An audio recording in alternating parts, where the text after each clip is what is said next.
नमस्कार, कांचन किचन रेसिपीमध्ये आपलं सर्वांचं मनापासून स्वागत आहे. आज काय बनवायचं? आज हे बघा, हे तीळ घेतलेले. तीळ म्हटल्यानंतर तुम्ही लक्षात आलं असेल की मी आज काय बनवणार आहे ते. या ठिकाणी मी 1 वाटी तीळ घेतलेले आहे.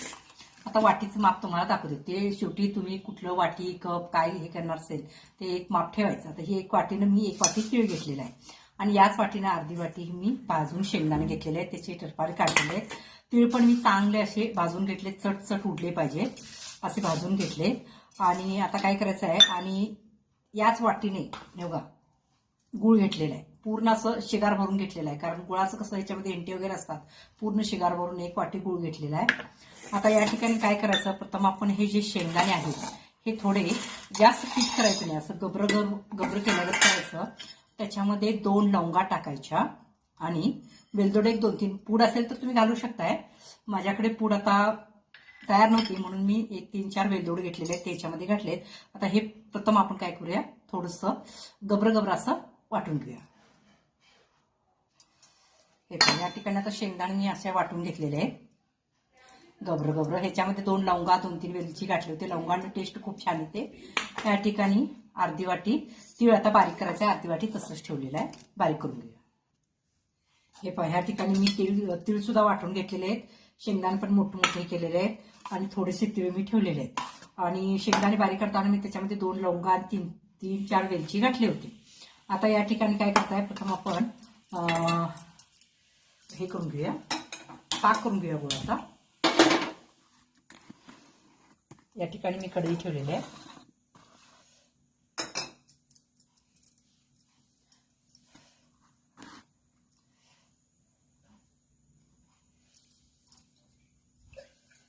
आता याच्यामध्ये 1 चमचा तूप घालायचं.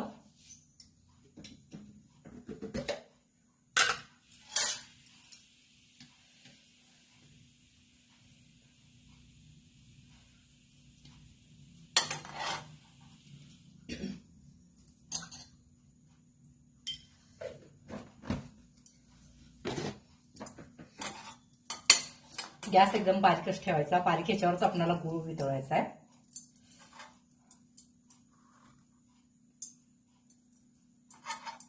तूप हे झालेलं आहे. आता याच्यामध्ये गूळ घालायचा आहे. पाणी वगैरे काही घालायचं नाहीये.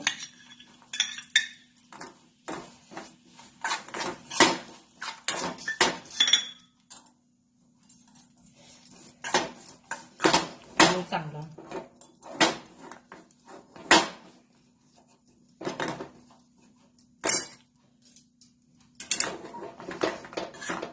एकसारखं हलवत राहायचं. गूळ वितळला पाहिजे चांगला.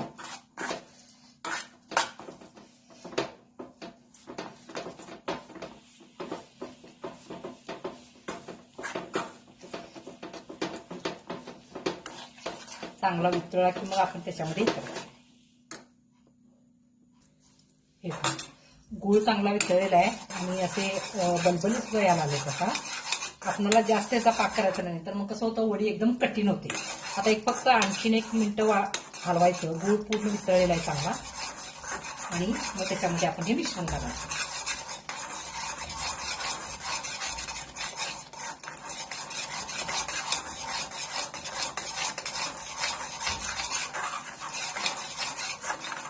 आता हे शेंगदाण्याचं कूट आणि ते बारीक केलेले तीळ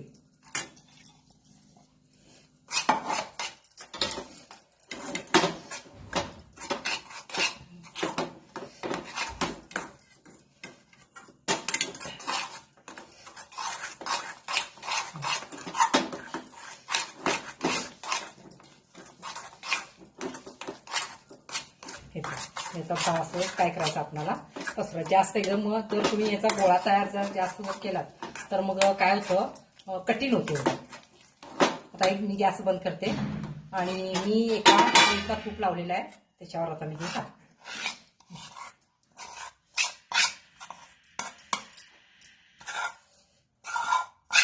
वडी मऊ पाहिजे असेल तर जास्त पाक हे करायचं नाही आहे, गोळा करायचा नाही आहे.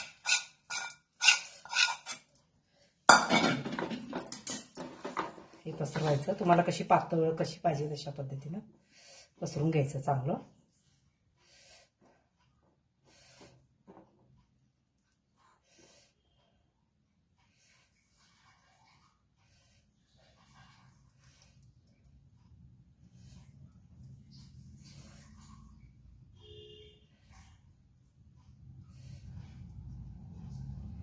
आता काय करायचं, याच्यावर हे आपण जे तीळ ठेवले होते ते तीळ याच्यावर घालायचे.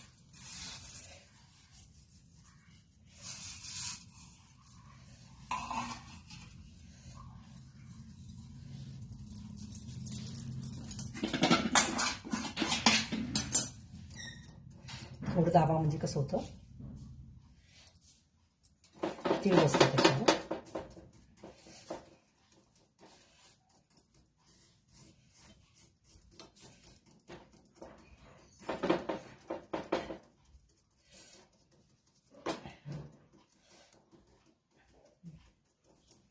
आता थोडं थंड झाल्यानंतर मग आपण ही वडी कापायची. पूर्ण थंड झाल्यावर नाही हे करायचं, थोडं थंड झाल्यानंतर कापून घ्या. आता हे असंच ठेवूया. हे पहा थोडं थंड झालेलं आहे. मी आता कट करते, कारण पूर्ण एकदम थंड झालं तर कदाचित कट करता येणार नाही.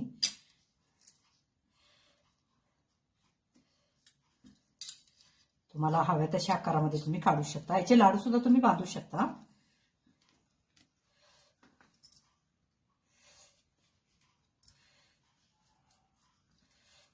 याच्यात लवंग वगैरे घातल्यामुळं ही वडी खूप टेस्टी लागते. करून बघा, आता संक्रांत आहे.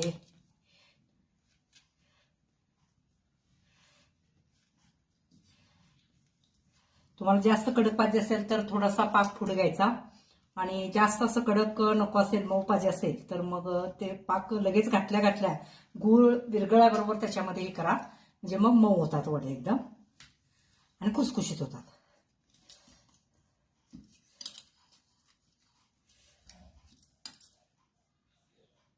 हे पहा कट करून झालेलं आहे. अजून गरम आहे, तसं पूर्ण गार झाल्यानंतर एकदम हे होतात वडी अशा पद्धतीनं. अजून गरम आहे खाली. पूर्ण चांगलं गार झालं ना की मग व्यवस्थित निघतात त्या. हे पहा ह्या अशा पद्धतीनं आपल्या ह्या वड्या. अजून खूप गरम आहे, नंतर कापता येत नाहीत म्हणून मी आत्ताच कट केले. आणि गार झाल्यानंतर एकदमच खुसखुशीत लागतात. आत्ताच हे बघा एकदम हे व्हायला.